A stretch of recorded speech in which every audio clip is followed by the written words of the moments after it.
L to the motherfucking OG. Welcome back to another installment of the wrap up about everyone's favorite HBO show, Succession, the final season to be specific. I'm here with my co-host, Edgar Orteja. Hey, I'm excited to talk all about Succession, especially because this MF is barely watched it like 2 days ago, all of it. But yeah, I'm excited to talk about the first 3 episodes of the final season. Man, so many good shows are ending this year.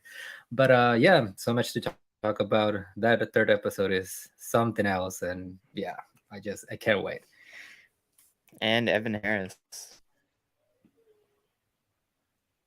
You're muted. I knew that. What is this, 2020? Succession is one of the best shows of like the decade and all time. It's just phenomenal. And episodes like episode 3 really kind of cement that in my brain. I love the show. HBO is killing it. Succession's killing it. And we got a lot to talk about here with that unforgettable final episode or 3rd episode. Felt like a final episode, but 3rd episode of the season. Exactly. And because of the events of the first 3 episodes of the season so far and what happens in episode 3, we felt it'd be a good idea to discuss these first 3 episodes as a batch. Because and discuss like what happens after, because it's episode 3 is such a turning point for this final season. Yeah, it's a game changer for the show for sure. Mm-hmm. And so yeah, obviously really spoilers for everything in Succession, and especially the season. And should we just dive into episode 1? Yeah, let's do it. Let's go. Let's do it. Yeah. So first of all, for me, like, it's just so good to see the siblings back together, just collaborating as a team, even though there's still like that rivalry between the 3, between Kendall, Shiv, and Roman. Like, just seeing them like interact, that first line delivery of what's his face, Jeremy Strong, yeah, right. Romy. Like, hey, Ro. Hilarious. It's great. And just the contrast of having him deliver those kind of line deliveries, and then you see him in episode 3.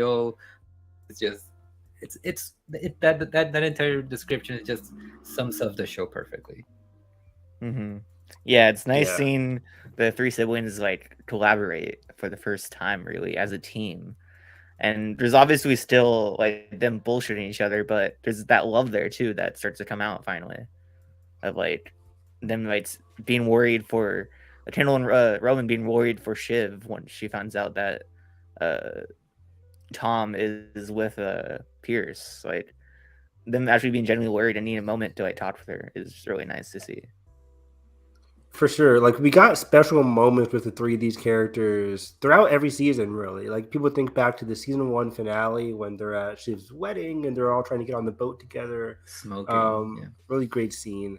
And just throughout the seasons, they've been together, split apart, together, split apart. And with this one, they're really kind of together. And they kind of have to be. Like, the season 3 finale was heartbreaking, crazy, and it was a roller coaster of emotions because they were finally united with a single purpose, selfish as it may be, against their father. But they were united. But then it turns out like it was all just a trap, and it kind of like forced them to unite. And this is kind of like the not consequence, but this is the product of that of the season 3 finale. And it's good, it's heartwarming, it's awesome. But they're still being like dicks to each other. They're still being like their own individual crazy selves within that. And they all have different, that's the cool thing about Succession. They still all have their different motivations, their own different routes towards their own kind of happiness at this stage in their lives, right? Like, they're all selfish characters. They're all doing things for their own selfish needs, but they all go about it in different ways. What? Yeah. Not great people, Bob. They're not. And that's the beauty of the show, right? Since episode 1, you understand like these are very flawed people with just very Unlikable human characters. emotions. Likable, but Unlikable, also for sure. unlikable at the same time. Yeah. Yeah, it's like I don't think I would ever want to like just hang out with any of these characters, like at the bar or anything like that. But they're all interesting, and I'm always captivated to see like how each one of them is doing in terms of like the title of the show, succession of it all. Like even at this stage, it's like they're all defeated, but Shiv's over here in episode 1 answering phone calls from like Pierce and them, and then Roman's kind of like shy about their new startup and not really confident about it. It's like they're all at interesting different because levels. like I did some notes when I rewatched episode 1 last night. It's interesting because Shiv and Kendall obviously want Pierce to like their main goal is to fuck over both Logan and Tom. Like they obviously would like to see like to flesh out this old business, like this old news corporation. Yeah. But they obviously know that Pierce has been Logan's obsession for a while, and to like steal that away from him would just be the cherry on top. So that's their main focus for going for that's always Pierce, been whereas that's always been a consistent factor with Shiv and what's the name? Kendall. Yeah, Shiv and Kendall. They've always been like emotional, which is so funny because you would think a character like Roman is much more emotionally susceptible, but it's actually not. I think he used to be, but that just goes to show his growth because he's the one who like wants to actually start a business for himself and doesn't care about the conflict exactly. as much. Which is interesting because a character like Logan sees that but uses it in different ways. Exactly. Yeah. But yeah, like people like Kendall was like, I just want to get back at him. And then people like Shiv, like, I just want to get back at Tom. They don't really say this explicitly. Well, Shiv kind of does, but like they're all really like want to get back at people, like Josh says. But Roman's out here doing his own thing. That's same thing in episode 2 when like eventually Shiv and Kendall both give in and want to push the deal with Dojo, right? Is that the Skarsgård's deal company's name? Against Gojo. Yeah, they want to push that deal to get more money out of it just because they want to fuck over their dad more. Aside with Stewie and Sandy, whereas Roman once again doesn't want that conflict. He wants to do something for himself, and eventually, because he's tired of his conflict, ends up floating back to his dad.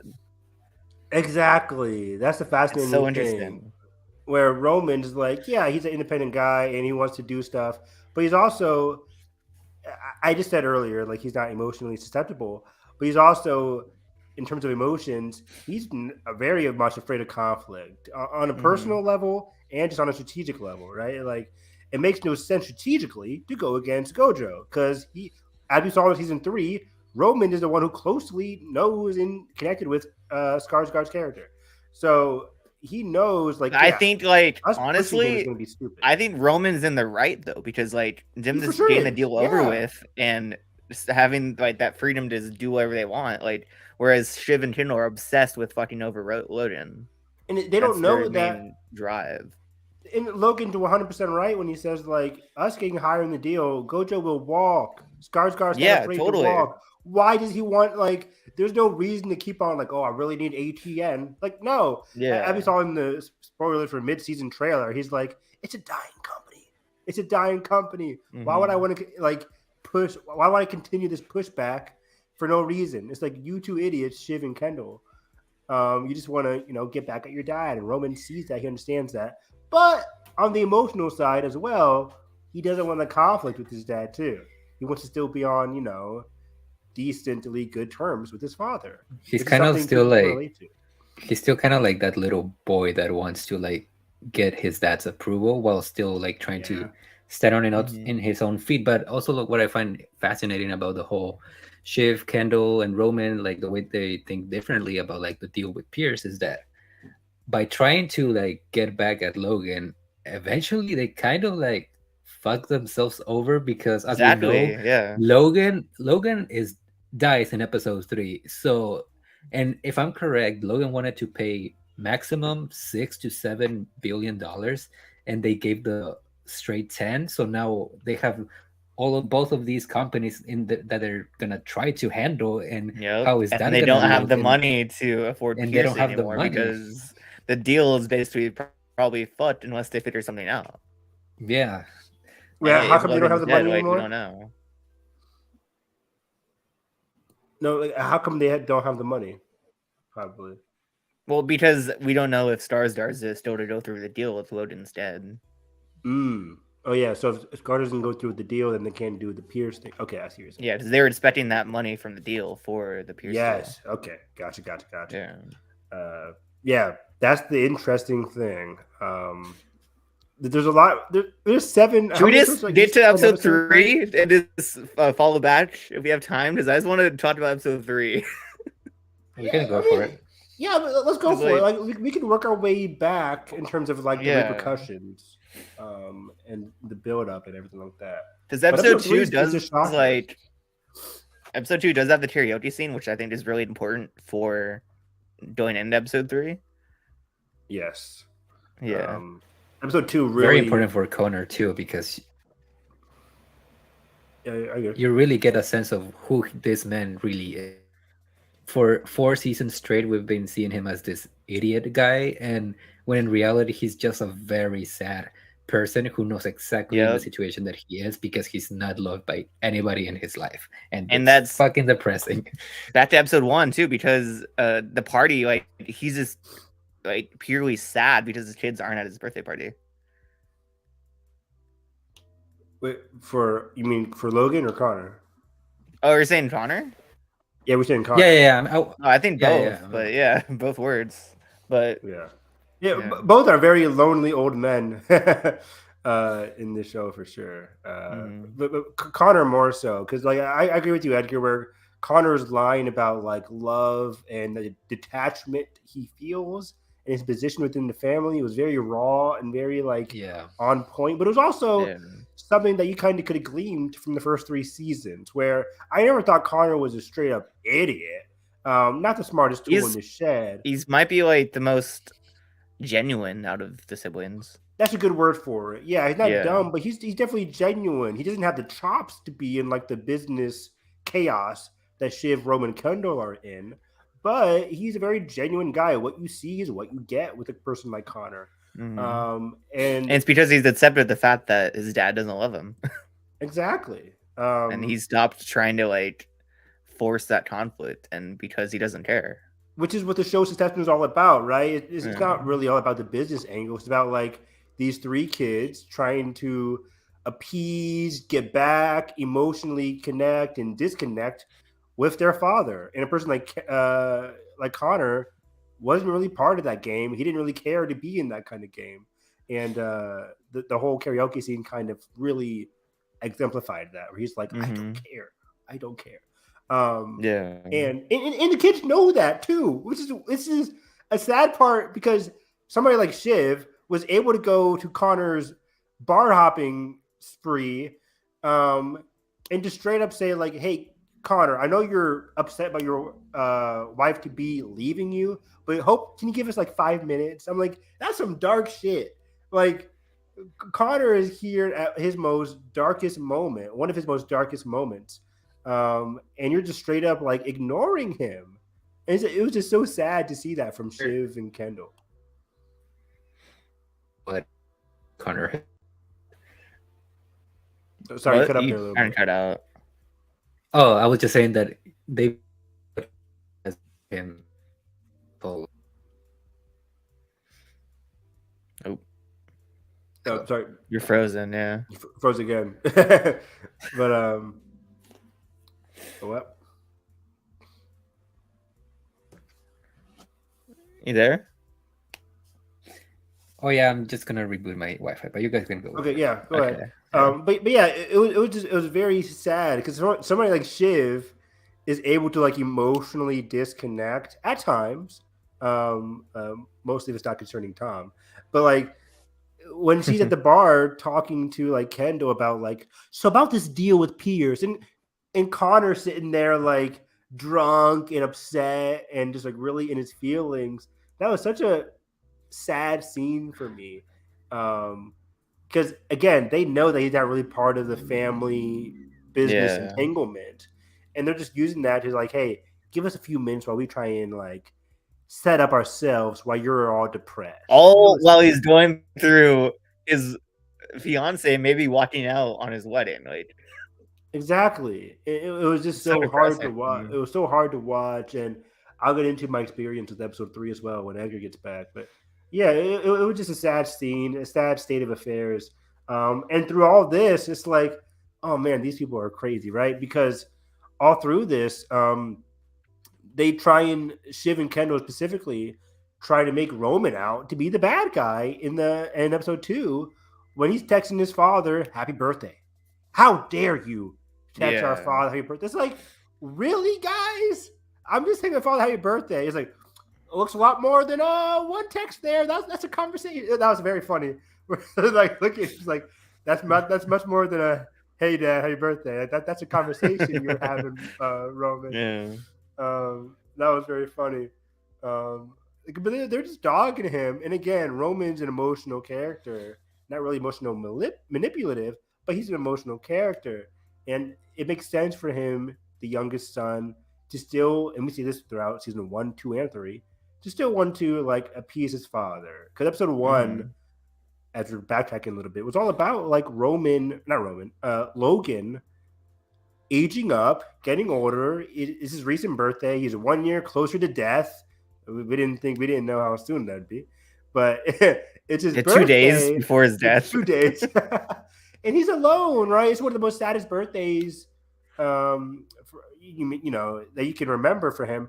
And it's just he's there. People he doesn't even know are cheering him on. Great fucking a random girl in his death bedroom. Yeah, I was like, what the hell? Not great, Greg. Not great, buddy. Disgusting brothers. Oh, fucking comedy, dude. That's hilarious. So good. And yeah, Logan's depressed. This line from Tom. Oh, well, yeah? did you rummage to fruition? That line delivery is so good. To rummage to fruition. Matthew McFadden, dude. Oh my god. He's the best in the show, I think. Like, the range she shows is incredible. He's been my favorite character. Me too. They're all relatable in different ways, relatable and unrelatable. But like a person like Tom, who people used to call like, I don't want to cuss too much, but like he's a little bitch, right? In season 1, because what's happening between him and Shiv, like Shiv's blatantly cheating on him. Blatantly, like, yeah. Yeah, and it's just not great. And I felt for Tom. Felt for his position within the family, somebody who's not part of the family but wants to be in the family for his own selfish reasons, but also emotional reasons when it comes to Shiv. So I've always felt for Tom, especially last season, in terms of like, hey, we need a fall guy, Tom. And it was just like not great. So you can clearly understand his position in that season 3 finale when he's like, somebody's finally gets upper hand on the siblings. But how dare he, Josh? How dare he? Right? Like, oh my gosh! Like they're all so mad at him, but you guys hated him. You hated him. I mean, that's just the siblings in a nutshell. Like, they're so self-centered, and that's what makes them so fascinating. Like, they don't care. It is crazy, Josh, because like I felt for them in that finale. Like, how dare Logan do that in my heart? That's what sets the power of this fucking show, is that like these people are horrible people, but you fucking sob during episode 3 because of what they're going through. Because they're such great actors. And every time I feel for these characters when like most of it is their own doing. Not episode 3, of course. But especially Kendall, like his arc for the few seasons, like he's a fucking asshole, but you really feel for him. Like the show, the writers have done like an incredible job with it somehow. Exceptional. I love Kendall. My favorite, still probably my favorite scene in the series is the table scene between him and Logan in season 3. Yeah. Well, when they're being raw and like point blank with each other, they're being real. It's probably still my favorite scene of the series. Because it's just so heartbreaking. It's like, Dad, I killed somebody. Like that idea of him killing somebody in episode 1 or season 1 finale. Yeah. It's still haunting him. And that Edgar, I was saying how like that table scene between Kento and Logan has always been like my favorite scene since it aired like 2 years ago, because it was just so heartbreaking to watch. And a scene like that, reflecting on that scene and cutting back to where we are in episode 3, it all just I have a few things before episode 1 before we get there. into there. Okay, sure. Yeah, Just to talk set the about episode 1. table. Just Logan as a character really feeling feelings, which is like rare from him.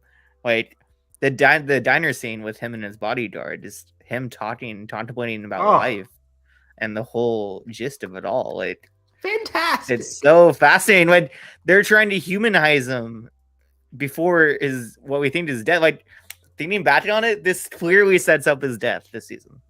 Yeah, like this episode 1. I tweeted out, wow, episode 1 was phenomenal. I'm very excited to see Logan's arc as an aging man who's reflecting on his legacy. He's reflecting on his legacy. He's reflecting on his position. It was sad and it was very apologize the best way he can in episode 2 also. Episode 2. So I'm like, wow, Logan's trajectory as like somebody who's, what does he say in episode 2 when he's like on top of the newspapers, like, we're taking this back. I'm with you. Like, come on, let's do it. Yeah, like, he's of the people. He's of the people, but he's relinquishing his company, right? Like, but he wants to be there every step of the way. Because this is the only part of his company that he'll still have control of. 100%, right? He wants to be in that position of control, position of power, and that's kind of like his, how do I say? It's like it's consistency for him, right? It's where he's comfortable with. That's where he thrives. And that's where he belongs. And that's where he's happy at. Unfortunately, life is unpredictable and it gets ripped out from him. But it's like, oh my God. Logan was such a fascinating character in the first 2 episodes. Before we dive into episode 3 and before Edgar comes back, we're huge awards people. Do you know what the situation now is going to be for a character like Logan and Brian Cox? I would say they put Brian actor? Cox in. I don't think they keep him actor unless he's like they have a lot of flashbacks, but no guest Succession doesn't really do flashbacks. Guest actor? I don't think so. I mean, they could, but I don't think so. He'd easily win. I mean, yeah. He'd be competing with Bill Murray and be competing with Andy Serkis. No, what are the characters from Last of Us episode 3? Murray Bartlett. I said Bill Murray. Yeah, Murray Bartlett. And probably Andy Serkis from Andor too. Andy Serkis as well. One way out. That's be my pit still. That character is incredible. Yeah. But wait, what about Moff Gideon, Giancarlo? Come on. Mandalorian season 3 best drama? No way. I swear to fucking God. If it does over Andor? You wouldn't hear the end of it from me on Twitter. Yeah. You wouldn't hear the end of it. I'm kidding. But it's funny. By the way, I was looking up best reviewed TV shows of the year on Metacritic. And Mando was like at 70%. But it was above some good shows. I'm like, really? That's such a surprise. Above what? It was like above like Yellow Jackets. It was above like Maisel. I'm like, that's Maisel interesting. Very good though. Season 5. I just reviews came out. Yeah. Reviews today actually. But anyways, it was Damn. it was very interesting to me. But anyways, So HBO, plethora of riches, of course. It's the Emmys are to be the HBO awards this year. Which usually it's been that way since Game of Thrones. Except maybe Abbott and Ted Lasso might be like the comedy realm is Barry. It is the final season for Barry, but I still don't think they'll do it over Ted Lasso's final season or even Abbott. Which is so fascinating, right? When Barry came out, it was like it ran the show in season 1 because Ted Lasso and Abbott were a thing. Exactly. There was Maisel and there was Fleabag, but I think Fleabag was even before Barry, wasn't it? Barry has always been just a better show for me than Ted Lasso. Yeah. It's all very different. Very different. Yeah, it's all about taste, and very different for sure. Yeah. Nobody's dying. Nobody's like in a car getting shot up and emotional. Dude, we got to talk about Barry on this show. Barry is just the only bit definitely having Ted Lasso as a dog. Oh God, exactly. So, yeah, we gotta talk about on the wrap up. We gotta talk about Barry next month or Oh, whatever. 100%. Yeah. For sure. I want to do probably not the whole season, but a finale for Maisel. That'll be fun. I'll watch that. You need to watch it. It's a lot, but it's a good watch. What are we talking about? We're talking about Evan. You the would Emmys. love Mrs. Maisel. You would love it. I know. I still haven't watched Daisy Jones, Enemies to Lovers. I gotta watch them. Shit. That's fair. I'm behind, guys. Anime. I'm behind. Anyways, One more thing about episode 1. Two more things. That's what we're talking about.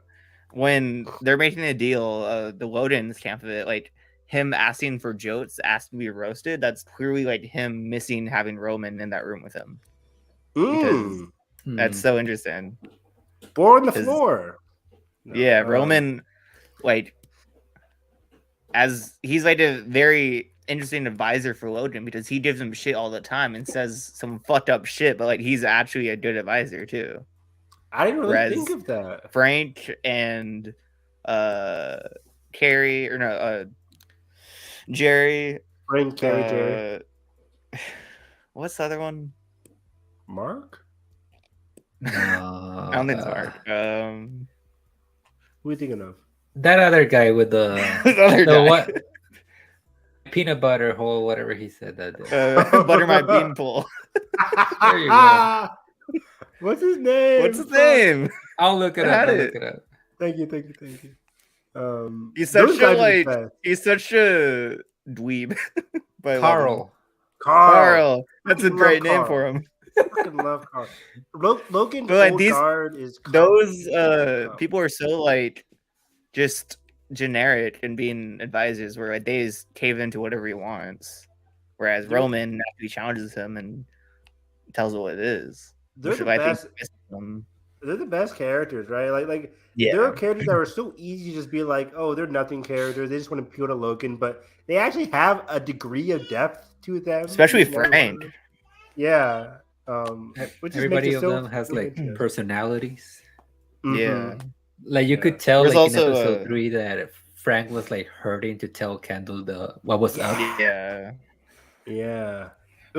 Before back to episode 1, I just want to talk about the scene between Shiv and Tom real quick. Let's do that. Devastating. The ending. Heartbreaking. I forget that's the ending of episode 1. Like that shot of them lying on the bed perpendicular but still holding hands. This is like the perfect symbolism for the marriage. Like they love each other. There's that love is still blatantly there, but because of the conflict in the family and just all the drama, like it was a doomed marriage to begin with. Yeah, it's fascinating. It's it's one of the most fascinating aspects in the entire show, that relationship. I was talking to my mom about this because she was like, would they have ever gotten together outside of this whole Succession chaos? And I still don't think so. I don't think so, but maybe. I don't know. Right? Like, I think they still love each other. Like, that's clear. Like, but I think it would have from thrived. The beginning, been cheating on him, right? It's like this is an open marriage kind of thing. But Shiv is always going to be Shiv, regardless of the business. I think that's. I don't know. I think that might be. I don't know. It's interesting. Yeah. I think Logan fucked every single one of his childs like on the head, and that's exactly like Shiv being having affairs is like just like that aspect of Logan. Like not having the ability to trust completely because of Logan. Point. Yeah, that's what he says in season 1, right? Like you're marrying a nobody because you're afraid that they're gonna let you down. Exactly, and that's what happens in season 3. Peak. It's great. But also like the Tom that we're seeing right now in this season is like kind of like the monster that Shiv cooked throughout the show because of the way that like she's been treating him. I'm not saying Tom is like a great guy. Like again, everybody in the show is pretty disappointed. But you're able to have sympathy for him. Yeah, you have that sympathy for him, and like just like her constantly like pushing him to that corner is just like his betrayal is a product of the family of her own own like action. Yeah. lastly, before we go, we could also talk about Logan's last words to the kids in episode 2, basically. Really, right? One more Like- thing for episode 1. I just want to point out. Oh, yeah, one more thing. Okay. Sorry. Mondale is such a rich people dog name.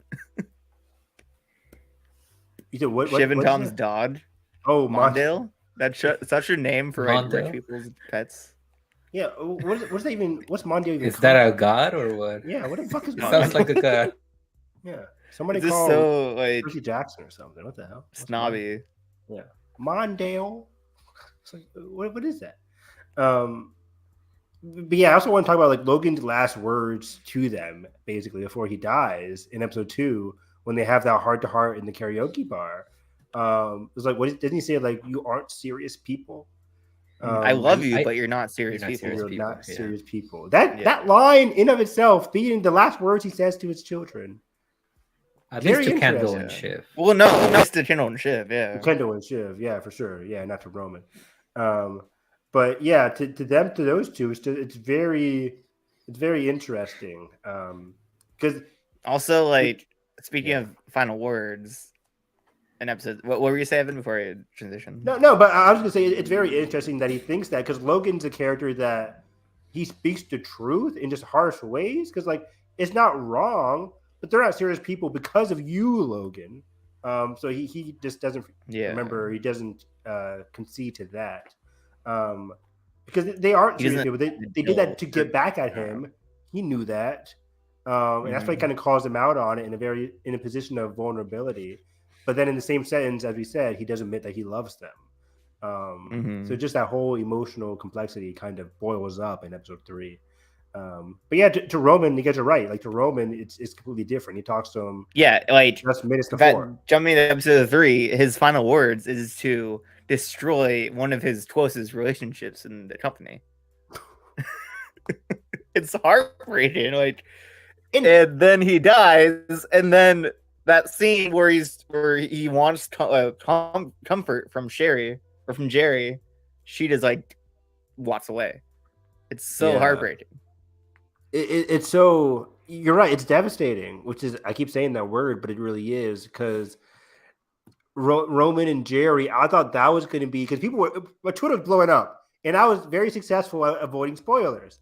But I saw a few things. I just knew like, oh shit, and I was just like, oh, is it the Roman and Jerry? They're really doing it. This is the big moment, Roman and Jerry. Holy shit! No, it's not the big moment. No, not the moment. But it felt like it, because holy shit, Roman and Jerry have had such an up and down, complex to say the least relationship. Yeah, And Roman having to do that, it just kind of broke him. In a that was in a like the sad final way. straw, because of the voice that Yeah. he left.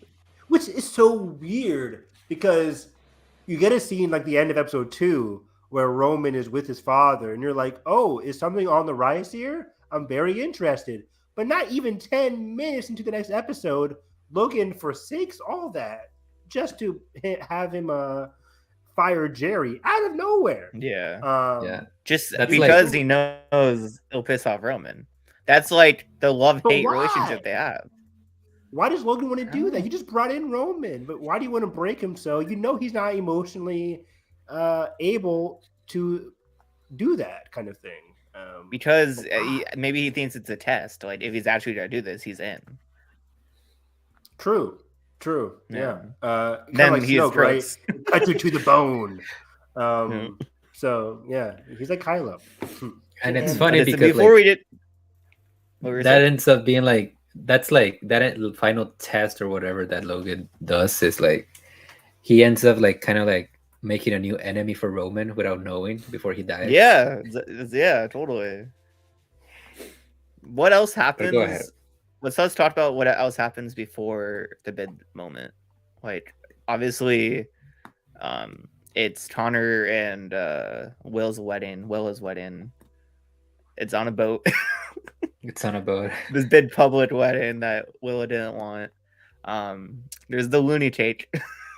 That story Loony was depressing as shit. Wow, like fuck me. I'm like, where did that come from? I was like, oh shit, that was like shockingly depressing. But they all Mhm. it was spoken so fast. It was such a matter of fact dialogue that I'm just like, oh wow, okay, sorry, Connor. Yeah, Like it was just so Mhm. it was a lot. it's thrown like The an stuff we're doing with afterthought. Connor this season is like probably my favorite, some of my favorite stuff because This there's might be like, the first year that Connor gets actually nominated for this show. yeah, I hope so because Hopefully. he's doing some good shit. But should we Yo, just cut to it? The let's scene where let's rip it open. Let's rip it Tom open. tries calling Shiv twice. She ignores him. If she picked up, it would have been different. You'd be the first to know. Then Roman picks up, and Loden's probably dead by then. But they're trying to. They're doing chest impressions. But I think Tom's just being nice. I think he's dead by then. What were your guys' reactions to this? I was like, "There's no way this happened, right? There's no Yeah. way." I saw like I didn't see complete spoiler on Twitter because I didn't watch till like hours later, but I saw the gist of like Loden's probably dead, but I obviously didn't know how. But when they did it like that, just like from mostly from the perspective of the kids and barely showing Loden, like that is the perfect way to do it. Genius. Like Genius just shit. thriving in that panic and that like grief, like that sudden grief is so special. It was the right way to go about it. It was the right way to execute it because these are the characters that we've been with the entire series. Mhm. And yes, season 1, episode 1 starts off with like a character like Logan, taking a piss or whatever. But like it was important to get the perspective of the kids here because they have been like the driving force of everything. And again, even though Logan, I was excited to see Logan's arc and Logan's perspective about his own legacy. I like that he goes out as kind of like a side character, just off screen, It's and yeah, it's very raw. it's from that so perspective. it's fascinating because in season 1 when he has that first heart attack and we think he's gonna die, he's surrounded by his family, the people he loves. Then all the way back to season 4 when he actually dies, he's on a plane with no one he loves, like with the people he just has to have on like with him. Josh, what do you mean? He had Carrie's there. Harry, Carrie, Harry, come okay, on! Carrie. But Carrie. like that interview Because of- tape is hilarious. it's Oh. so good. That actress is doing a great job. She's great. There were so but, many like- deaths. Like she's so happy. But, about food. like just to think about like because of his actions throughout the series, like he's like ruined those relationships so well where when he dies he's not with his family. Yeah, Yeah. he's essentially surrounded by crows on the Exactly, dead yeah. body, cold By body. sheep. Yeah. Yeah. By sheep. Interesting. I also love how this episode, like, once you get the news, you essentially see kids kind of go through like the 5 stages of grief of denial, anger, bargaining, Mhm. depression, and 100%. at the very end, when Ken is like, "Whatever we do today is how we're gonna be remembered when the day that our It's dad acceptance, dies," yeah. and that's acceptance right there. And then Shiv going forward and being the one who actually does the statement in front of the camera as well. I well, rewatching season or episode 1 last night. I like really interesting parallel I found. Like that scene when they're walking out with the final bid for Pierce of Shiv Yeah. coming out with Loden and Roman behind them. They're all happy and like have that confidence of fucking over their dad is mirrored to that shot of them coming out to the statement when they're all just Yeah. like depressed as shit. And It's broken. like the same placements, but it's just really interesting. Oh wow. Like Yeah, I didn't even that parallel hear is that. so cool. Interesting. Yeah. Then, It, like- it was just this scene because Roman and Kendall are kind of like the first to know, right? And they're all saying their last words, which it hurts because it's like, what do you say to somebody who can maybe not hear you? Yeah. That encapsulates everything a little bit. It's like, I love you, but do I actually mean that? I can't forgive you, but And fuck, Kendall, it's a Kendall lot. saying I can't forgive you, but that's okay. I love you is like that's man, Jeremy Strong. I think that But these dramatic are perfectly worked. Yeah, that was this. I don't know why people are giving him shit. Like that's a term that exists in Dude. theater. It didn't bother me when I was watching it, but then No. online I'm like, oh wait, the people took this out. I was like, oh, that's an interesting word. It's so dumb. Twitter's so dumb. It's great. I think most people are joking, but most people are actually upset about it. But I'm like, Yeah. come on, God. But also, like in that same behind the episode, they mentioned that they did this in one shot, which like I'm so confused on how that happened because it's like not one shot, but did they stage it as one shot maybe? And this They did staged different it times? as one shot. Yeah, they didn't Burn Man / 1917 this thing, but it was Yeah. like they staged. They kind of like basically all did it within 27 to 30 minutes sequence. Yeah, they just picked up another They camera, cut. and then started doing it again. Cut, Okay. put it on the camera exactly. They didn't just free roam it. That'd have been a bit Yeah, too hard. I also didn't know that they shot this on film, which is really interesting. That like I love. That's really. I didn't think they did that, and it made sense because of the show. It's very filmic. Like the cinematography is really interesting, and I don't know. I didn't know that, but it's great. I don't know what I'm trying to say. Unsung aspect of the show. No, you're right. Like the cinematography, the editing, like it's fantastic. Like the show always gets the awards for writing and directing, of course, but like the cinematography, the editing, the text, just the quick zooms. It's so reactionary. Like it's the cinematography is really and editing is really putting us like really immersing us as the audience. Where like if someone says something dumb, they do a quick zoom as like us reacting. It's just the really camera cool. feels like a character. Exactly, yeah. Which is kind of something a lot of good comedies do. Like The Office kind of mastered that, whereas like zoom in on Jim and just like looking at the camera, like what the fuck am I in? But like Succession does it in a comedic and dramatic way. It's so interesting. I'm like, oh. Like there's a shot in the diner where like it's not like a monumental shot, but it's just really a quick zoom when there's that wide shot in the diner of them Logan and his wife are sitting there. It's just a quick pan in where it's like it's so interesting. Or quick zoom in. I always loved the show for that, which makes it very unique. But yeah, going back to the goodbyes, Roman's goodbye was just it was hard to watch, dude. Because like Kendall's was like I hope Kieran Fulton gets the Emmy this year because I don't think he's won yet, has he? Matthew McFadden won last year, and then other shows beat Succession the other years. Yeah, so I think it's mostly been. I think I think it's Shiv or Sarah and Kieran that did it this year. Where do we think they're gonna put them? Lead or supporting? Well, I think Sarah's in lead, right? Lead actress. I mean, Sarah has always. Starting with Sarah though, I think Sarah has always been in supporting, but I think she gets bumped to lead because she is the lead. I think she gets bumped to lead, and she might have an easier chance. I don't know. She's going against Bella Ramsey and Melanie. Yeah.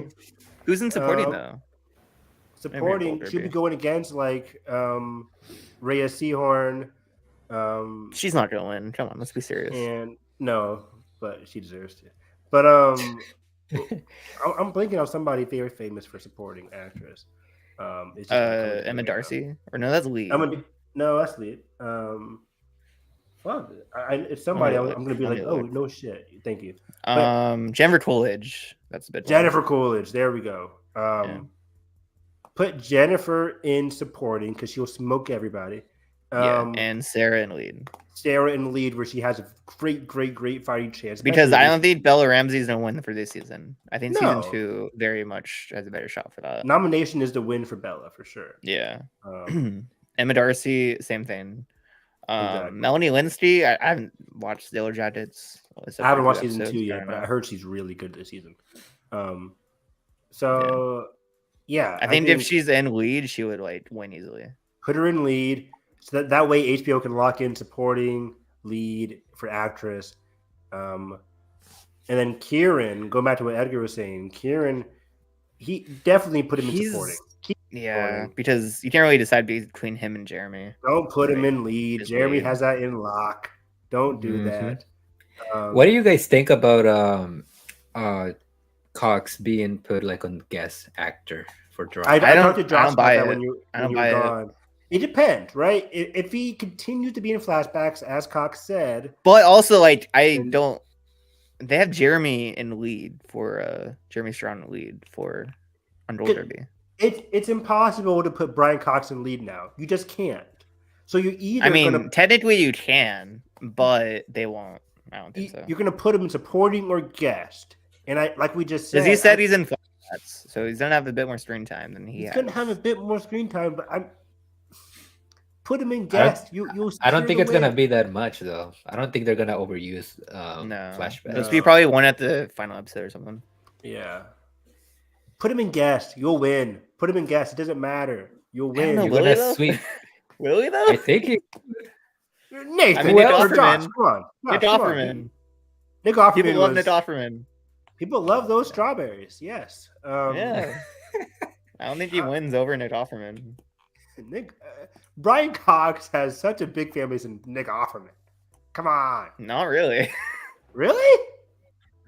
Episode 3 is the best episode of Last of Us for most people. It is. It's fantastic. Yeah. I would say episode 8 is. But What is I would episode the David episode. 8? Oh, okay. So, I mean, you're not wrong, Josh. It'll be a fight, but I think whenever there's a fight, I'm always voting Brian Cox, more so than Nick. last Offerman. performance too. Exactly. Even though it's also for Nick, but Yeah, good point. Yeah, technically, yeah. First and last. But yeah, it's But so yeah, interesting. you're right. But I don't think they put him in guest because he has a bit more screen time than that. True. I remember reading somewhere where it's like if he's in Because less he's than the half- lead of the first 2 episodes, essentially. Yeah. I mean, First episode. First episode for sure. Again, I was reading somewhere where like if you're in less than half the season, you can't be lead. So I think lead off the board. I think it's less than 10%, right? Less than 10. I think so. I'm not sure. I think it's less than half as well. As well. I heard half. I heard a 50. Yeah. But less Fair than enough. 10 for guest, maybe. I don't know. This is so hard. It's confusing. I don't it's know. I think confusing. Dito's supporting. HBO can do whatever the fuck they want, basically. But he won't win supporting anyways.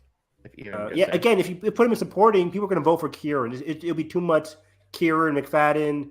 or maybe they cancel Greg. each other out. Like and you get there's someone Greg, else, like- Nick. So it's just I don't know, it's too many someone- people. There's too many people in supporting if you want everybody to get nominated. So we shall see. We shall see. But continuing on with episode 3 here, for me, my experience, I was kind of watching this, and when they bring Shiv in, and they're all like emotionally going over their last phone calls, I'm screaming at my TV, not for Shiv, but I'm like, "Where's Connor? Where's Yep. Connor?" And there's something I saw on Twitter, just someone pointing out, like, while they're talking about for dating Connor, that shot of him and Willa, like that portrait is on the wall the whole time. Mm. Like Connor, it's so interesting. Like they're Wow. forgetting to include him, but he's in the room essentially, even though like they see his picture, but they're still forgetting about him. It's so interesting. That encapsulates what Connor is to the family essentially. Yeah. I also like. Wait, what? You could have. Or is this an afterthought? Oh yeah. What else? Oh yeah, I wanted to talk about a little bit about Willa and that last scene that she has with Connor Oh. about like you can tell like I think this is for the first time. I think I've always had sympathy for her because I mean who wouldn't feel bad Yeah. for somebody being part of Joining this fucked up family as a family? fucking escort. Yeah, but like just seeing the amount of sincerity of her like answering his question of are you with me for money, and she admits to it, but like there's She admits more, it, but she's still there's more there. Yeah. like yeah, there's more than just money. Like I feel like she's the only one who really sees Connor for who he really is, and even though he's like as much as you can be in this family, he's kind. yeah, and like even though she might not be the love of her life in her head, I think like she's like happy with what she has. She's like It's she already stability, made her yeah. decision. Yeah. Mhm. Yeah, it was a very interesting line because she's saying kind of like what we already know, right? Like we know she's in it for the money. Like, come on, Mhm. but like again, like we said, Connor's such a genuine guy. Again, kind of like a weird dude, but you can get the feeling that yes, she's in it for the money. Why not? But also And that she she likes knows Connor. that he cares for her so much too. Yeah, yeah, exactly. It's like when somebody cares for you that much, it's not that it doesn't matter if you love them, but it's that reliability that they love you. And that's Mhm. not a bad position to be in. Is it good long term? Who knows? Well, But no, who knows? Yeah. right now, I think she's comfortable and she's happy, and that's all that matters right now. Handle the future later. Um, Mhm. so But yeah, sticking with Connor, like when they come to tell him, the first thing he says immediately is that like, "Dad didn't love me." It's heartbreaking. this is crazy, and I'm What's like, the exact line? Let me find it. I didn't He know how didn't to even react. like me. Yeah, I didn't know how to react here. I'm Yeah. like, oh, is he in shock? No, he's just honest.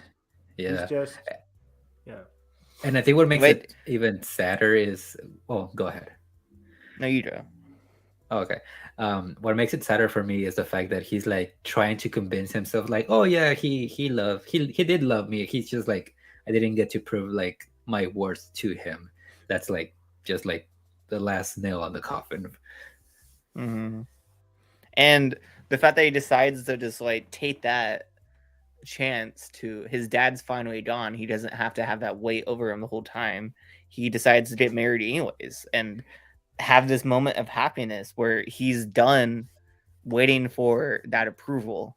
He could finally be happy. Yeah. And that It's shot that we use for a thumbnail is just stunning. Like the gray skies and just the whites of the wedding is just so beautiful. Peak. Yeah. It's like Yeah. the visual representation of what he says, like maybe something good could come out of it. Yeah. Mm-hmm. Yeah, and maybe something good can happen, but just like the rest of the season, or just like the patterns the show has been telling us, it's hard to get the good within the bad. So I'm very nervous for Connor and Willow. We have 7 episodes left, or 6 or 7. So 7. I'm very nervous for their relationship, but I'm interested more than ever to keep an eye on it to see what happens with Connor and Willa. I always can hope for the best, but I don't know. He's still seemingly pushing that election. That's a rough place to be in post dad death. So Yeah. I don't know where that can lead. I don't know what he's trying to achieve there personally, because you kind of assume maybe he wanted to be in this election, at least in season 3, to kind of like get some attention from Logan, or kind of prove something to Logan. With Logan out of the way, what are you trying to do here, Connor? What are you trying to prove here? Maybe he's just doing it for himself. Like he wants that I don't know, the attention. Maybe he wants the justification of like he's actually like stick with it like through the end. Yes. Yeah, wants to prove to himself that he is special. Yeah, that he can contribute even though it's in some way. Nothing was going to happen like from the start. Like he was not going to be president. Obviously, he probably knows that, but he just wants to, like you said, prove to himself that he did stick with it. Yeah, testing the limits of his own potential. I'm very curious to see. I'm getting curious to keep an eye on Connor this season. But yeah, the moment just it kind of shook me. Yeah. This episode's been in my mind ever since Sunday. Like it's monumental. Like what everyone's saying is not hyperbole. It's like one of the most monumental episodes of television in history. It's groundbreaking. It's just like it's special.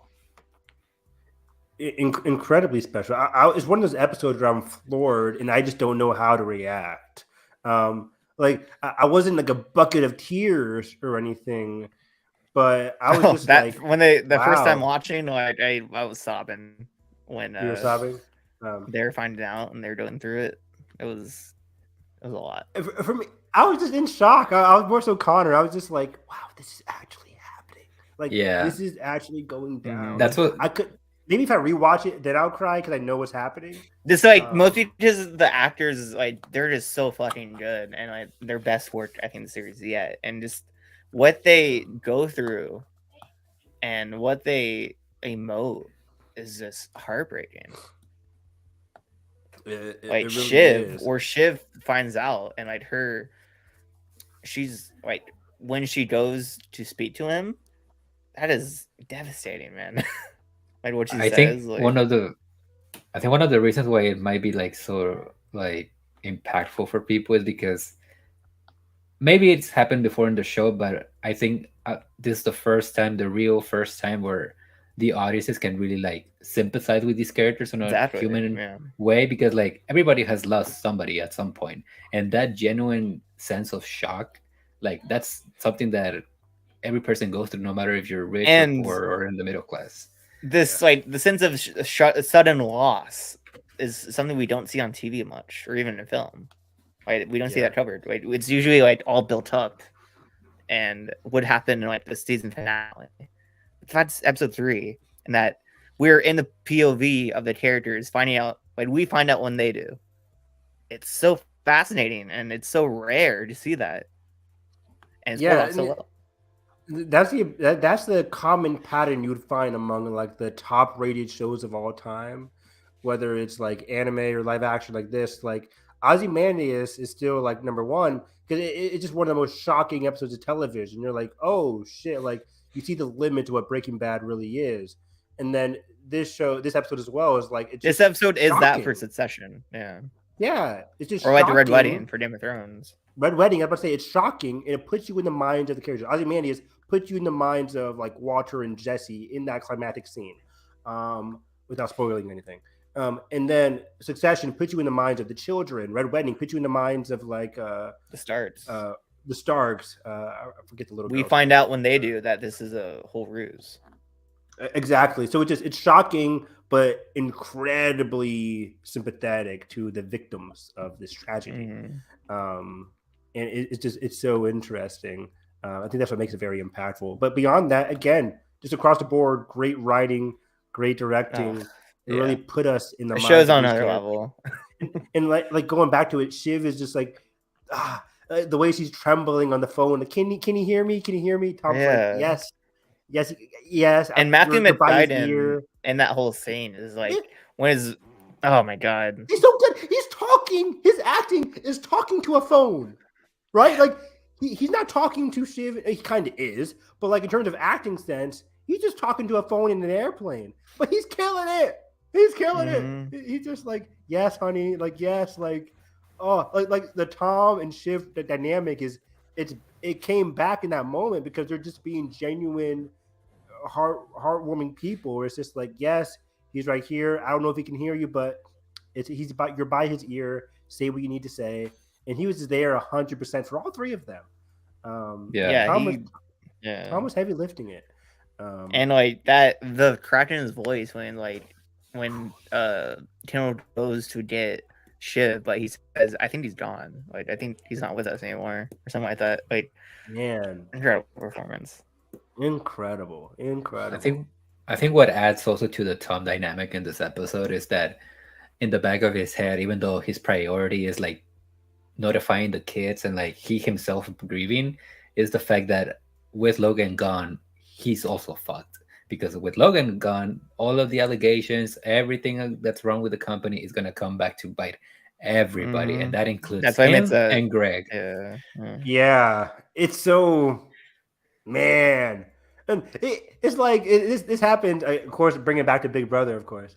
On Big Brother, if you join an alliance and your alliance is killing it and you're like, hey, I'm the latest to join this alliance, what could possibly go wrong?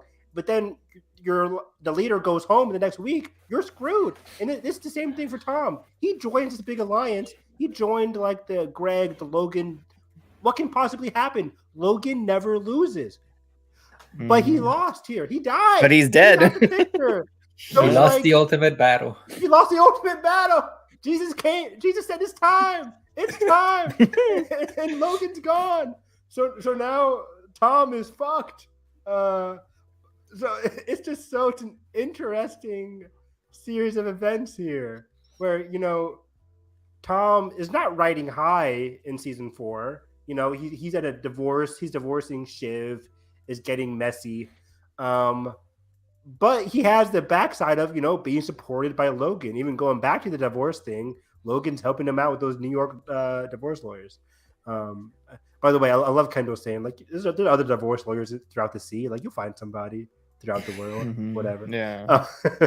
Just trying to be sympathetic, but it's just now Tom is just screwed, and I'm very curious to see where he goes from here. Because even in that midseason trailer, they're like Jerry comes up to him, and it's like it's not looking too good, buddy. Yeah.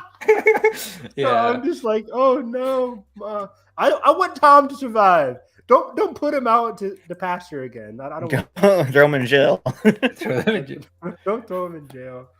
Oh man, and you know who's happy though? I mean, not happy. Happy is a limited term here, but like Jerry, who was fired but not fired. Exactly. That was by word, not officially. Exactly. Where's the contract? I don't see anything. So, man, and you can kind of tell that this episode, she wasn't crying. She was sympathetic a little bit towards like the kid with their kids, yeah. But it's like my boss is gone.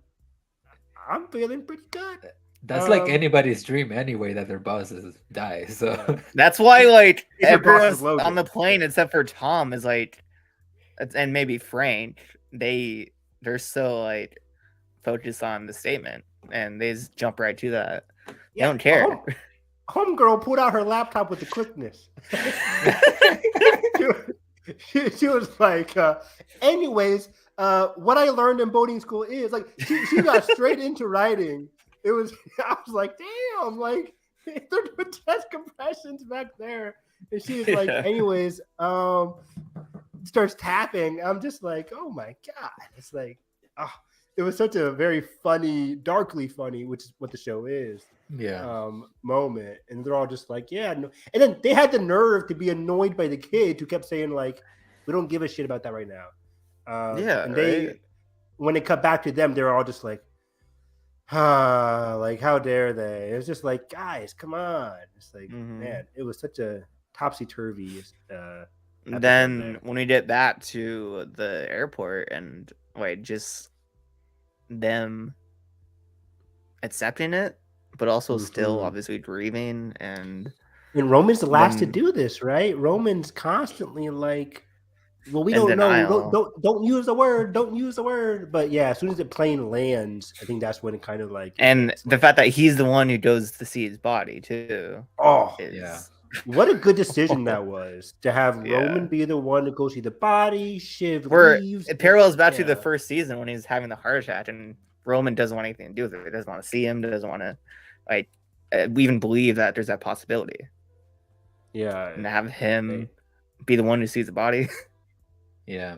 Here's the thing about that. And I don't know if you guys want to talk about anything else, but like we're talking about like the whole quote unquote Game of Thrones. We're talking about the succession. Who do you think ends up on top? Because right now, I think my money is on Rome. Just because of the way that he's like the writing is. I think Roman's the smartest. Roman's the smartest of the 3 or the 4. I guess, 100%. This season has been pinpointing Roman as a central figure. But knowing succession, I think no one. The big thing for me was kind of like out of universe of it all. The fact that so many of these actors didn't know that this was going to be their final season. How do you wrap up the show without them realizing, oh, this is it? So it must be something not as official as like maybe it, someone just takes over Waystar. Yeah, like, maybe this Starsdar just that actually happens. He's the one who takes over, which would make sense. It would make sense. So I can see maybe the kids are on the board, but like there's no way Starsdar gives into a deal where he's not leading them. He's not CEO. Yeah. I can see that happening. I can see nobody winning, and they're just like, "Hey, we're united as a family. Our company's gone." Something like I can see a good emotional happiness, but the business is just like it got taken over by somebody random. Yeah. I can see that easily happening. I don't see Roman being like, checkmate, I won. It's Honestly, I don't would know. love if Connor just stumbles his way to the top. That would be Okay, hilarious. with his 1%. I Yeah. would love that. But yeah, Willa wins the battle. Yep. That's Hey, what we want. But yeah, it's a great question, Andrew, because I don't know. But the fact that they didn't know like this was the final season, it just leads me to believe that it's something. Did they say out of that? left Did field. they say that before the table reads? It's just that No. once they read the script, they found out, or it was after they read the script? I think it was after. Yeah, I think I want to be inclined with Evan. I think it was after. Yeah. Was it really? I think especially Shiv's actress. I forget her name. Also, Culkin has been saying in multiple interviews that the way the show ends, like they could still like continue, but it just stops. Like Yeah. for them, it's the end, but like on paper in universe, like the story could continue. Exactly. I mean, yeah, you could say that about any ending, really. I mean, well, yeah, but like there's endings that are very clearly like a nice bow at the end. Yeah. That's a good point. But yeah, overall, these first 3 episodes encapsulate everything I love about this show. It's funny, it's dark, it's emotional as hell, and I'm glued to the screen every time. Oh yeah, I also want to bring up Nicholas Bertel because, like, come on, the man just sure, can't let's miss. do it. Let's do The it. score is just on another level. He don't It's miss. so He don't good. miss. And it's such an interesting, like, it's such a perfect score, like, to have it be this regal, grand, like, very strings and piano focused score for like this Shakespearean modern take of Shakespeare with like the with like the industry backdrop. It's really interesting. Yeah, I've always viewed this show as like modern Shakespeare, and Nicholas Yeah. Bertel is one of the key figures why that vibe is given by the show. So yeah. Great. This show's agree. the best. It really is. It's a top 10 show of all time, for me at least. I don't know And where we're I'd only rank in it. episode 3. We still have 7 episodes left, which is the crazy part. Yeah, we're just confident that the show is going to end as well as every other season, just perfection. Yeah, I'm very excited. HBO don't miss. Like HBO has had some of my favorite shows: The Leftovers, Succession. Oh, HBO is like Barry. on they're just undefeated, really. Like this run they've had since what, White Lotus to, or was there something before that? House of the It Dragon. was House of the Dragon. House of the Dragon, White Lotus, Last of Us, Succession, Barry running at the same time as Succession. These And madmen. Then And Love before, and Death is probably be great. Yeah. And before House of the Dragon was Barry, so I think it was Barry. Yeah. Was Barry last year? Wait. Yeah. No. I think it was last year. Westworld or Barry. One of those two. Westworld. Might have been Westworld. Which I had a great time with season Westworld. 4. I like they Yeah. did. But I like that last season. That last season was pretty good. The last scene is pretty good. A pretty good setup that we're never gonna see. It's so depressing. HBO never canceled shit. Oh Are yeah, they gonna Peacemaker cancel Westworld? also was Peacemaker year. last year was fantastic. Yeah. Good shit. Yeah, but as we all know, it doesn't matter because the rehearsal too. HBO are hacks, and we're just gonna call it a Max now. So. Max. Maxie. One of the The one lamest you watch. decisions. Awful. Max, Matt's the one you watch for HBO. Like Fucking idiots, dude. that mind-boggling that this passed through so many idiots. Not one person He's was the like fucking moron running the whole thing. like HBO has been the brand for 40 plus. It's 50 the years. best thing WB puts out on a constant Yeah. basis. It's their best effort. Like Consistently. It's like Oh. this. every It's like show is deciding- striving to be HBO quality. Like that's the term, HBO Yeah. quality these days. Mm-hmm. It's Yeah. like that's HBO's in that name. Like, come on. Yeah, it's So like stupid. deciding to like get rid of the Disney like name and just call it Plus. Plus, exactly. It would be the same thing as Exactly. that. It's so stupid. It's so weird because everything is synonymous, like Josh said, with HBO. HBO. Yeah. It just makes no sense. And the sad thing is, a lot of those announced shows yesterday during their meeting, whatever. It looked pretty good, right? Like Penguin, The Penguin. Night Country. that I saw trailer that yet. trailer. For True Detective again. The new Park Chan Wook series. I'm like, there's some good I stuff need to on watch the that show. horizon. The one with Kate Winslet. Kate I forgot the Winslet. name.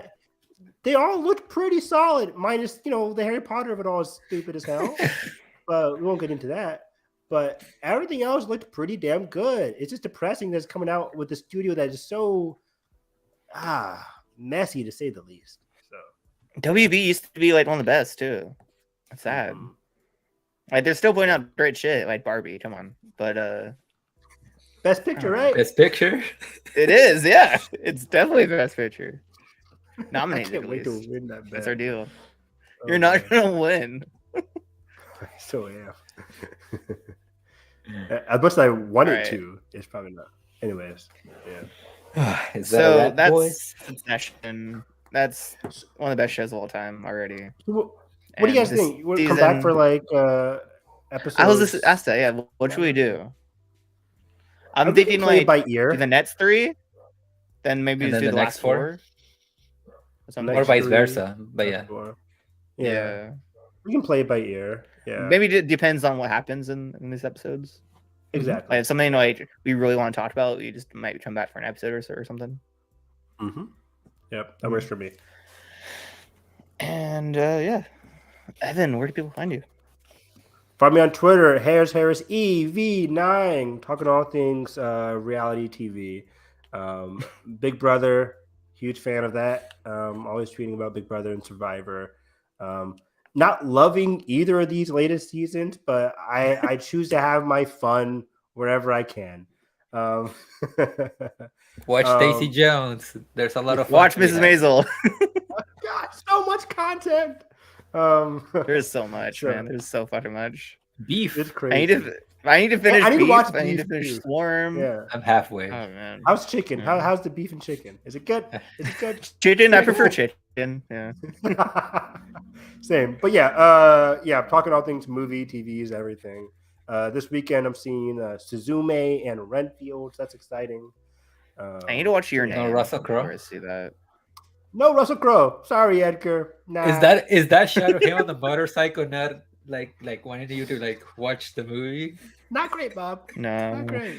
Oh. Oh, I'll watch it. I'll take one for the team. Why? Of course you will. Who is putting a gun to this man's head? Nobody. I mean, might as well if you have A-list, might as well if you're Edgar. Yeah. Good point. Yeah. If I had A list, that'd be a different story for sure. For sure. Why don't you have A-list? I mean, I have to travel over to Kentucky. I have to cross over the bridge. Oh really? It takes a while. I mean, There's granted, no AMC AMC in Ohio, or right where you are. there is, but it's like the one that's in Cincinnati is like 15 minutes away, and the one in Kentucky is like it's only 8 minutes away. I just hate having to drive Why over to You Kentucky. complaining. I don't want to drive to Kentucky. My theaters are both. My closest ones are both like 20 minutes away. Wow. Yeah, that ain't it, Bob. Yeah. But Cinemark though is just like a quick hop over, 5-minute drive, and they have good people there. Well, you did save so much money. You're so right. You're so right. But yeah, I don't know. Maybe in the future. Back to my fellow A-lister, Edgar Ortega. Yeah. Where do people find you? Faithful Nicole. Actually Kidman supporting our queen. Yeah. Yeah, you can find me at EDG or TEG on Instagram, Twitter, Letterboxd, everything, all the social medias. You can find me at some of my work at Loud and Clear Reviews, and also brand new now, joining the Cinema Spot team. So that's exciting. Hey. And Nice. what else? Maybe find me watching the Tony Collette movie, Mama Mafia, Mafia Mama. I don't know Oh what my that- god! This is how this man gets 100+ movies a year. He's seeing the dog shit of the dog shit. I've only Oh seen my like God. 12 movies this year. This man's already probably at like 40. That Nah. Mama Mafia shit had to How be many one are of the you at? worst trailers I've ever seen. It was awful. How many am I? I want to say 26, maybe. Okay, it's not bad. Not too bad. I think I'm at 23. See, How? why are you complaining? How? Why are you complaining?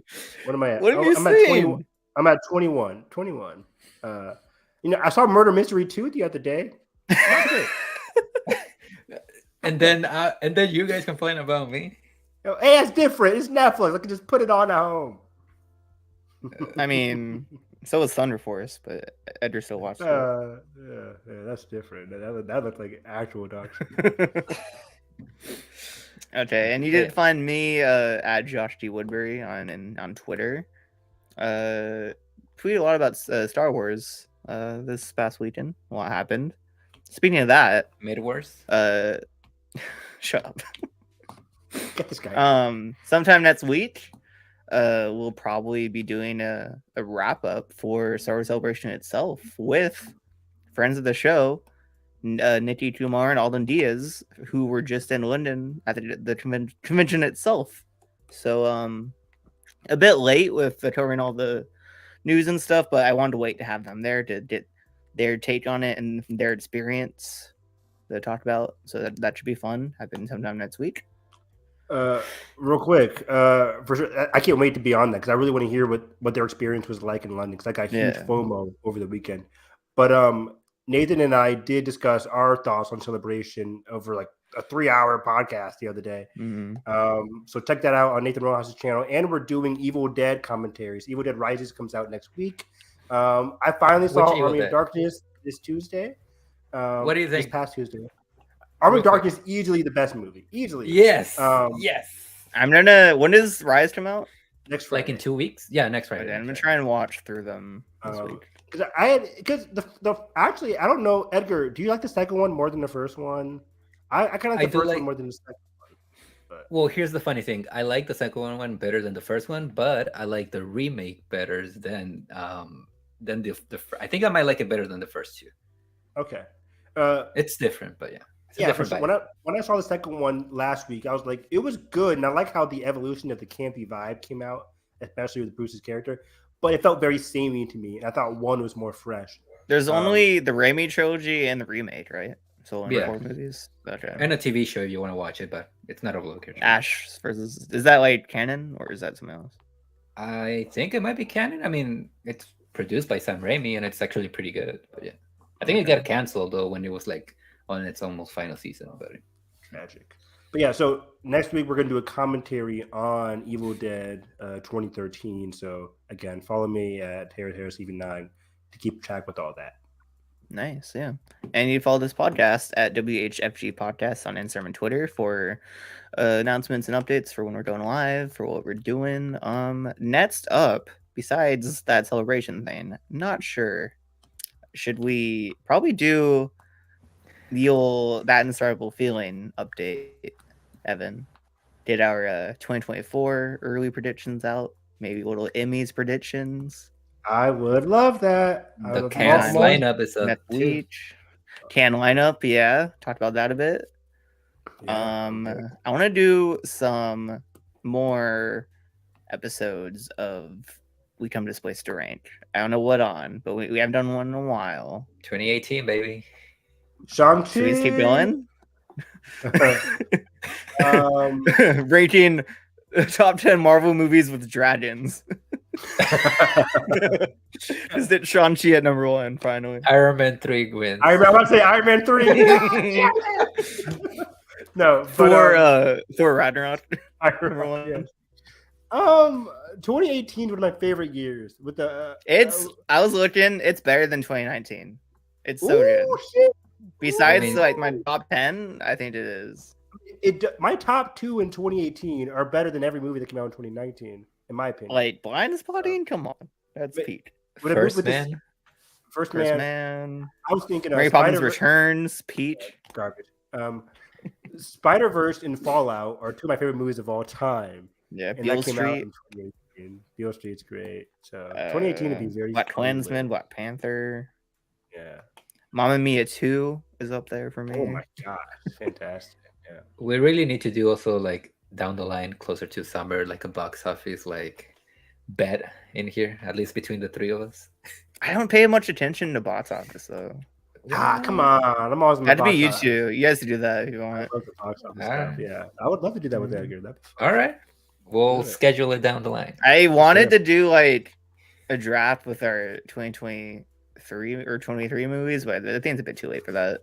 Or we could Yeah. just do second half of the year, maybe. I don't know. But the second half's going to be stacked. Equalizer Yeah. 3. Come on. Maybe yeah. what else should we do? We did talk about it later. We'll talk about it later. We're still live. Oh shit. Yeah. We've been All saying, right, like, let me, goodbye for uh, 20 minutes. Let's wrap her up. I'm gonna roll the intro again because I did a good job for that.